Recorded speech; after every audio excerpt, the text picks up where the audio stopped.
This conference will now be recorded.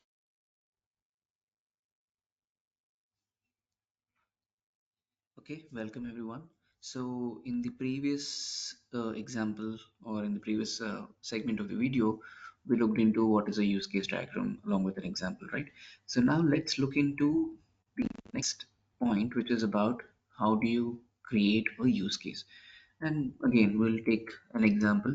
In fact, this video can go a little longer because I felt that having two examples is better than one, because use case is really one of the most often used way of documenting the functional requirements. So it's better to have a better idea on it. Okay, so we'll start with it. So what is a use case? We have already seen it is nothing but a textual description of a functional requirement, which is usually used in your software development and system analysis and all, to just describe how a system or an application interacts with its users or the external systems, of course, for reaching a business goal. This is, as I said, it's one of the most used method for understanding and documenting the requirements from a user perspective. Okay, so the way it works is, here you have an example.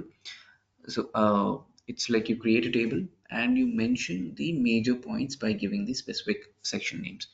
If we take the most common feature, like a login feature, then how do you write a use case for it is the example that you see here.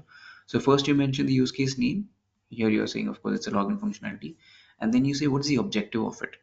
It is nothing but to authenticate the user when it comes to login.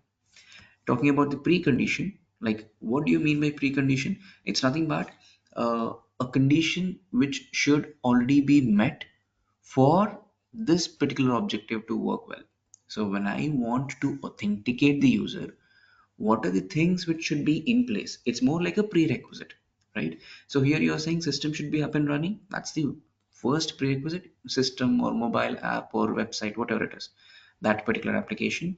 And the second point is user should be on the login page, which means user should have already clicked and clicked on the app or clicked on that website link or something like that, and the customer should be, or the user should be on the login page. So these are the preconditions. Only when these are met, then you go to the next point, which is the authentication.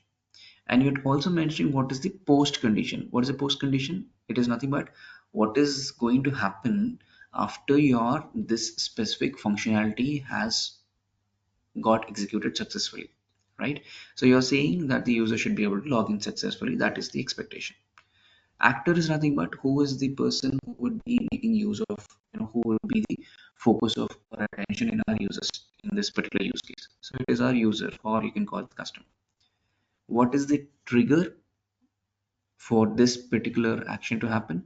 That is mentioned here. You are saying it is the user request for login.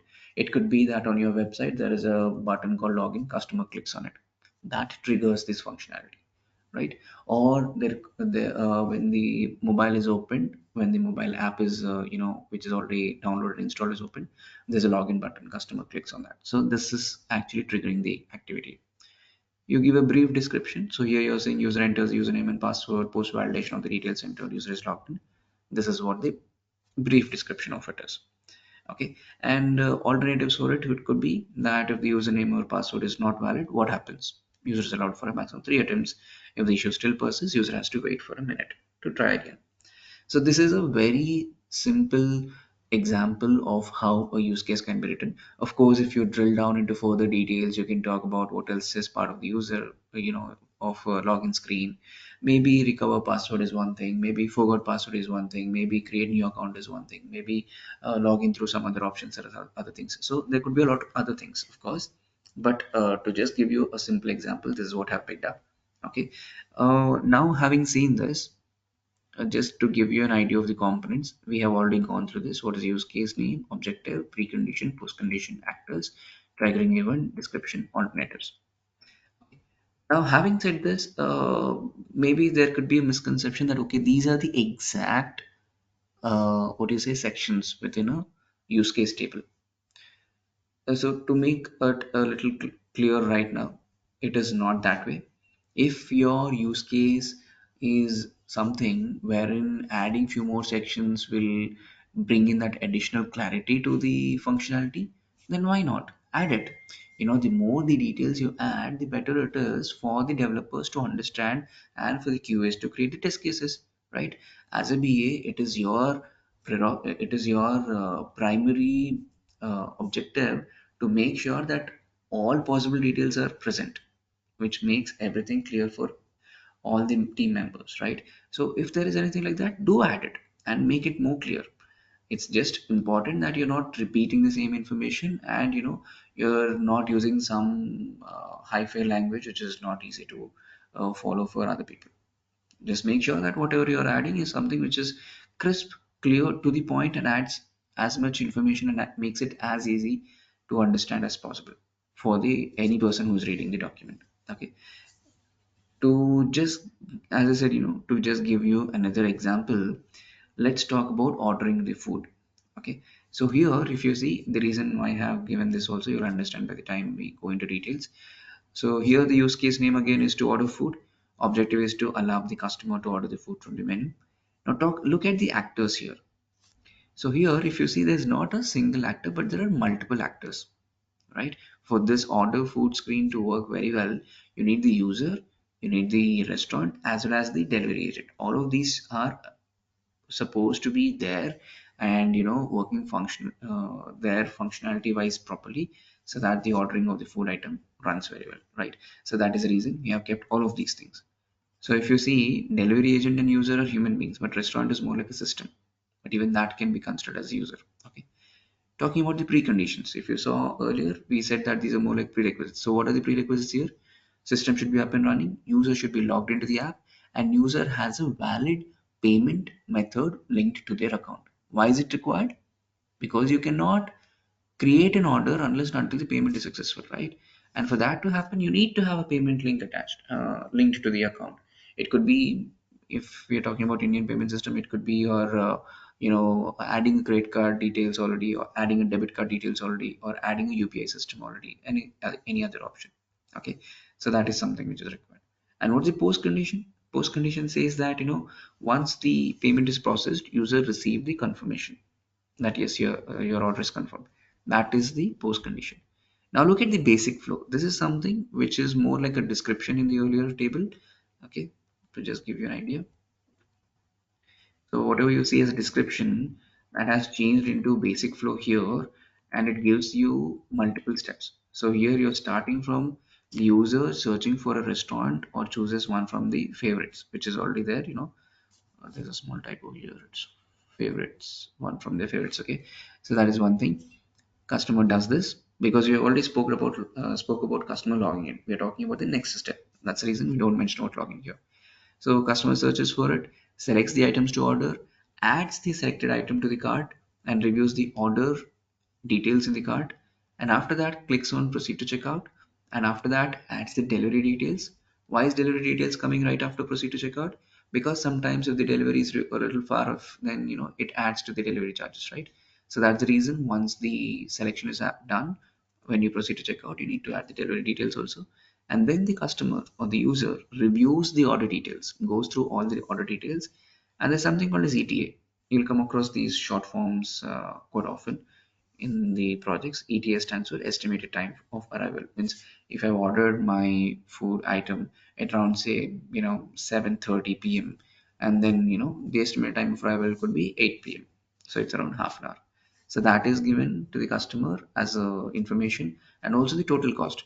Again, total cost could include your actual food cost, delivery charges, service charges, and if there are any discounts, you mentioned that discount also. All those details should be there.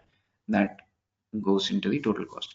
So customer is reviewing the order details, estimated time of arrival, as well as the total cost, and then makes the payment. Okay, so this is the basic flow. As it mentions, it's a basic flow. If you get into details again, how should the search work? That could be a separate use case in itself. How the add to cart works, that could be another use case. But this is again at a high level, which can be detailed out. Or else the way it works is sometimes in the document in the FRD, when you come into the section of functional requirements, you first create a table like this. Okay, this gives a high level picture to the reader saying that okay, this is the requirement related to order food that has been detailed out here. Below the table you give more details about it. Now you might question like, okay, why can't I add all those details into table, or why can't I keep everything in a description format? The answer is, imagine you have created a document in which the functional requirement section has around say uh, 15 to 20 use cases. Okay, now you have created it. Now after 2 months down the line, you have to check for a specific requirement related use case. Okay, in that case, if everything is in descriptive format without any tables, without any use cases, just imagine how much difficult it would be for you to get into that particular information within the functional requirement section. Maybe you create some subsections and all, but still it becomes a little difficult. Whereas in this way, what happens is, first you mention the name of the use case, give a brief description, and so that it becomes easy to identify that by going into that particular table. And once I'm sure that okay, this is what the use case is, which I want to get into details, then below the table I read out all the additional information that I want.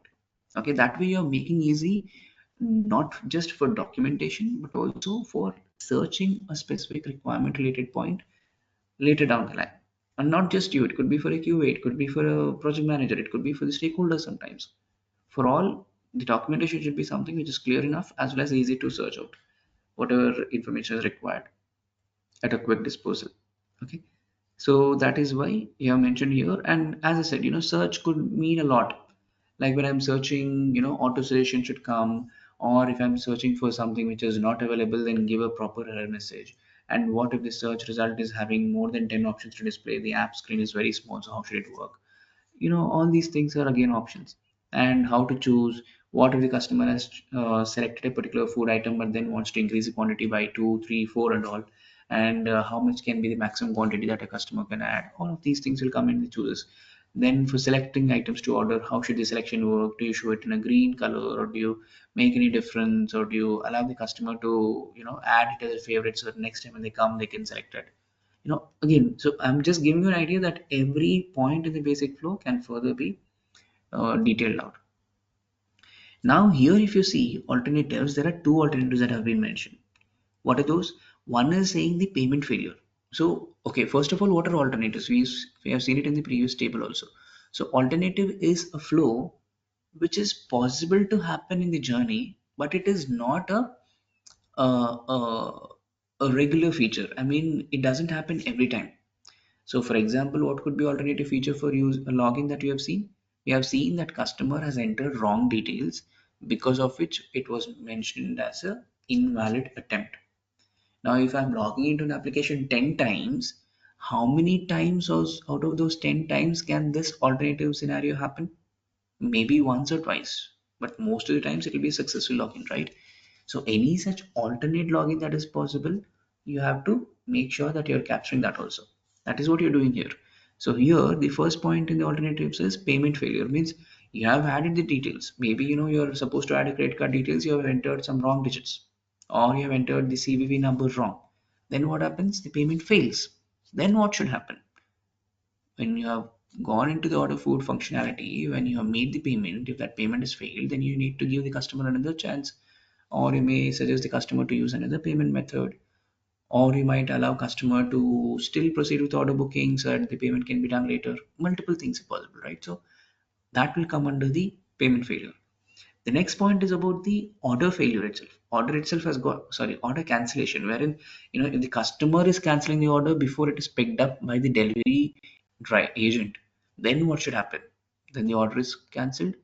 Again, the payment is getting refunded. Are you making the entire payment refund, or you're picking a partial payment refund, or are you making payment refunded in the form of cash, which is going to be sent into the customer's bank account, or are you going to give some credits which can be used within the app itself and nowhere else? So these and all will be what part of your order cancellation. Okay. So again, as I said, if you feel that negative scenarios should be also mentioned, you might add one more row here saying negative scenarios, and you can add more points into it. And there could be some other points that you want to add, or if you want to put some reference related link, this requirement is very similar to some other requirement which has been already documented in another document.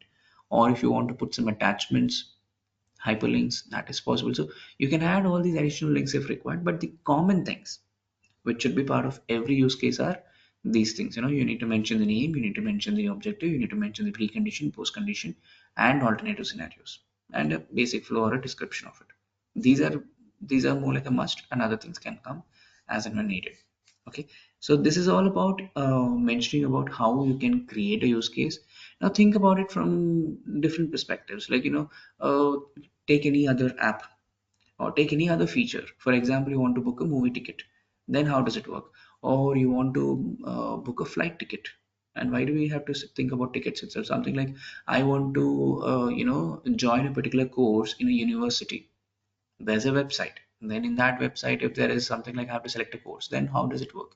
I can have a different set of things over there. Maybe I have to select the time, the course name, the faculty details. I have to see, have to browse through other sections maybe, and then go through the content of the course, and then make a selection looking at the number of credits offered for that course, right? So there are a lot of things which will be quite different in when you're selecting a particular course to join. And maybe if you think about anything like any tool, like you're using an MS Excel, right? You might be using Excel for a lot of things. Now how do you think a feature of adding comments, okay, adding comments within an Excel sheet? I think you're aware of it, because most of the people think that you can add comments only in a Word document, but you can add comments in an Excel sheet. Now think if a functionality is there like that, add comments section in the Excel. Then you can, if you have to write a use case, how do you do it? Okay, think of all these scenarios. Maybe when you start exploring, when you start thinking, then you'll get more understanding of how you can create a use case which will really work. Okay, so I hope that makes things clear. Now this was about the use case. In the next section, I want to talk about user personas. That is again a very interesting topic to look into. Okay, I haven't mentioned it when I spoke about agile requirements documentation or the waterfall requirements documentation, because this doesn't fall into any of the two. So maybe like user personas or data flow diagrams or flow charts, which could also be called as process charts or BPMN. These all are some things which are additional stuff or additional way in which you can document requirements, but these are not mandatory stuff. This comes into picture when you feel, or when you're suggested by the project manager or by anyone else that this is something which will make information more easy to consume, and then you use these multiple options. Okay, so we'll look at user personas in the next video. Okay, so we'll close this one right now here. Thanks everyone.